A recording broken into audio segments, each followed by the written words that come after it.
Is it possible to optimize your health? The answer is yes, if you only care about yourself and if you take a really narrow-minded view of what health actually means. In this episode, I'm going to explain why the concept of optimization is a myth, why it fuels the same all-or-nothing mentality that keeps so many people stuck, and how and why it's a purely selfish endeavor. We have to talk about this because Diary of a Douchebag has been in the news again. There is a now famous clip of him talking to Chris Williamson about the recent evening where he drank 3 glasses of wine and it ruined the next few days for him.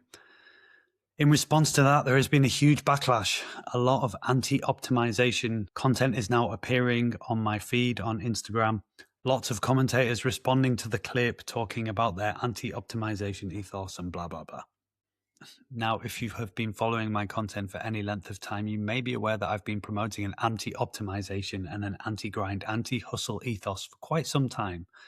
However, I'm just one guy with a small audience. And now someone with a huge, huge audience has talked about how a little bit of alcohol killed his productivity and his health for the next few days. It's become more mainstream. And in some ways, it's kind of become trendy to now say you're anti-optimization. But it's really easy to say that knowing that this topic is currently trending. A lot of people decide what content to create on Instagram, TikTok, or whatever based on what is trending at the time. So when Louis Theroux's documentary came out, there was a lot of manosphere commentary. When a celebrity does something health related, a lot of health and fitness influencers will jump on that and use that as the opportunity to talk about it. And the same is happening here in the wellness and health space. So I wanted to take this opportunity to explain to you why I have long rejected the concept of optimization when it comes to any one pursuit, whether it be hustle culture entrepreneurship, data-obsessed healthcare, or nutritional over-analysis. There's 3 things I keep coming back to, so let's explore them. The first is that the concept of optimization is self-centered and isolationist. All of these guys who are looking to get an edge, optimize their business or optimize their health, poring over data, looking for the marginal gain. It's always about what's best for them as an individual, as if the individual exists in a vacuum. But we don't exist in a vacuum. Our actions, our thoughts, our behaviors, they have consequences. They have consequences for the people around us. What might be optimal for you as an individual can be decidedly suboptimal for the people around you. Health is not just physical.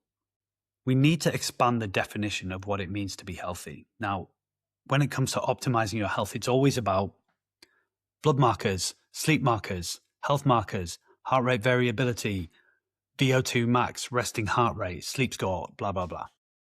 All of those are individual and they are all physical health markers. But none of them track your mental health, your spiritual health, your cognitive health, your emotional health.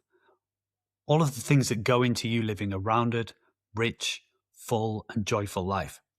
And what might be best for your mental health or your emotional health or your spiritual health at any one time might be suboptimal for your physical health and vice versa. So those times in my life when I have tried to prioritize and optimize my physical health, because by the way, I'm coming at this from a place of personal experience, it's impacted on my emotions, my relationships, and my mental health in other ways. There were times where I would say no and avoid every social event, every social interaction, because the fear I had was that that would screw up my nutrition plan for the week. I've talked before about how I obsessed over my sleep score in a bid to hack my HGH and my testosterone levels so that I could make better progress with my physique goals. And all that did was lead to a chronic bout of insomnia for 6 months. I've used this example before, but if you get together with your mates on a Friday night and you have a couple of beers, in the eyes of an optimizer, that's unhealthy. Maybe your workout the next day is a bit less good. Maybe you sleep a bit badly. Maybe you go to bed late.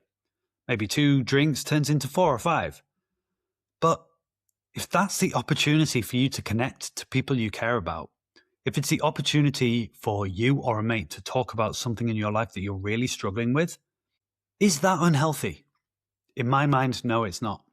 So health is not just physical, and you are not an island. If you want the best example I can give of this, look no further than a recent article from Tim Ferriss. Tim Ferriss is the OG of life optimization. When he released the 4-hour work week, that is what's led to this current culture around optimizing your life, architecting your existence, all of that kind of stuff. In this blog post that he's published this year, which I'll share in the show notes, he talks about everything that optimizing his life over the last 20 years has cost him. And he has now come to the realization that living in service of other people and those you care about is a far more fulfilling path through life than living in service of optimizing yourself.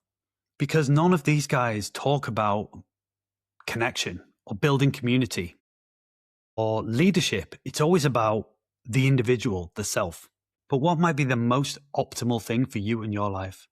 Might be doing enough for your physical health that you feel strong, lean, fit, happy, but that also affords you the time to be present in service of other people, such as your children, your partner, or any other people in your life who need you. Secondly, it's fucking joyless. I saw a reel this week where one of these hustle bros was rejecting the idea of music because music is distracting and it's emotional and it can steer your brain towards emotions or thoughts that you otherwise wouldn't have had. And this is the same message around art and creativity that the tech bros and the AI bros are now promoting. There is an AI music app called Suno, and the idea is you can use AI to create a piece of music. The CEO of that company, on an interview, was saying, the thing is about making music, it's difficult. And what we are doing is lowering the barrier so that everybody can make music and everybody can make art. The idea that something is difficult is the whole fucking point. Art is a living embodiment of the human struggle, the human condition. It is what makes us human. Friction exists for a reason. Yes, making music is difficult. Perfecting your craft in any creative pursuit is difficult. That's what makes it worthwhile. We crave struggle. We crave difficulty and challenge and the chance to feel accomplished and to achieve something and get out of our comfort zone and push ourselves. To reject the idea of art, music, writing, whatever, so you can focus solely on optimizing your brain or your body is to reject what makes us human altogether. Not everything needs to have a purpose. Not everything needs to be productive. You don't need to read a book to make you better at running your business. You don't need to listen to music for any reason other than you enjoy the music. Joy can exist for its own sake. It does not have to be in pursuit of another motive. But this is what the AI industry, it's what the tech bros, it's what the optimization bros, it's what they want. Everything is about speeding up, smoothing the path, making things as easy as they possibly can be. But sometimes it's the difficulty that makes something worthwhile. And I think this is what is at the core of the anti-AI movement. It's rejecting the idea that everything has to be about productivity or making more money or saving more time. Writing a book, producing an album, these things need to be difficult because otherwise the quality deteriorates into nothingness, because lowering the barrier for making something is not what leads to great art. We crave authenticity, and optimization culture promotes the idea that everything has to have an ulterior motive, which again leads back to what is best for the individual and the self. And thirdly, it teaches you that you're doing it wrong. Mike Israetel of Renaissance Periodization, another very famous fitness influencer, has a clip on Instagram where he is telling people you should not do cardio after weights because you're going to lose the adaptations that you get from resistance training if you do cardio straight afterwards. And he says you should go back to the gym later that day to do your cardio with at least 2 or 3 hours between your weights and your cardio. Your smartwatch or your Aura Ring or Whoop or whatever will sometimes tell you it's time for a rest day, even if you're motivated to train. And you might wake up feeling well rested until you look at your Fitbit score and it tells you your sleep was actually poor last night, no matter how you feel. The message is the same in all of these cases, and it's that you're doing it wrong. Do better. Optimize more. This is the stuff that leaves people in that same all or nothing trap. Procrastinating, seeking perfection, feeling like good enough is not good enough. But all of this is majoring in the minors. It does not matter when you are a midlife guy with so many time and energy demands imposed on you, and you're striving to be the best person you can be, the best father, the best partner, the best professional. So often, good enough is good enough. I'd rather be the guy who gets to the gym for just an hour a day, but make sure it fucking counts. But then I'm also a present father and I serve my loved ones, than the guy who has to find 2 or 3 hours a day to optimize his resistance training and his cardio. And yeah, that guy might be more jacked than me. He might have a better VO2 max. He might be leaner. But what is he sacrificing to make that happen? I'd rather be the guy who can accept that he's a little bit fatigued, but will push through and do his best, than the guy who accepts nothing less than a perfect sleep score for him to have a productive day. Stop fueling the all or nothing mentality that cripples so many from improving themselves at all. The response to the anti-optimization message is that if you're not optimizing for that thing, you must be optimizing for something else. But what I am promoting is not optimizing for any one single thing. Because this is not about accepting mediocrity. I want to push my physical limits. I love the challenge of hard training. I want to be stronger, fitter, leaner, healthy. But I need that to coexist with many other competing priorities in my life.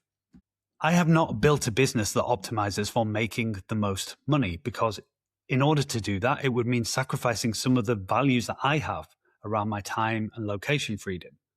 I want to be able to close my laptop when my son gets home from school so I can give him my full attention for 5 minutes before he goes off and does something else. Just ask how his day was and give him a hug.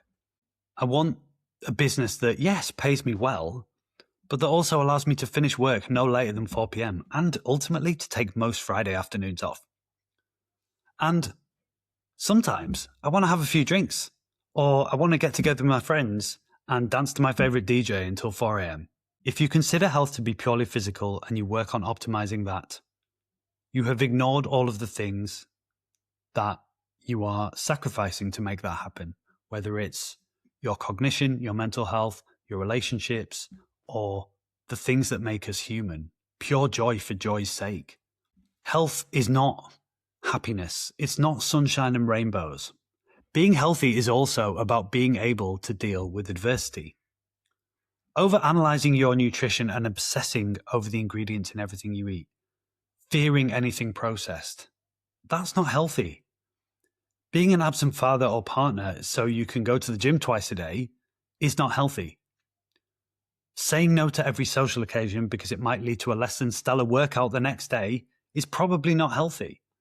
And not doing a workout because your sleep score was down a little bit because you had 3 glasses of wine, that's just fragile.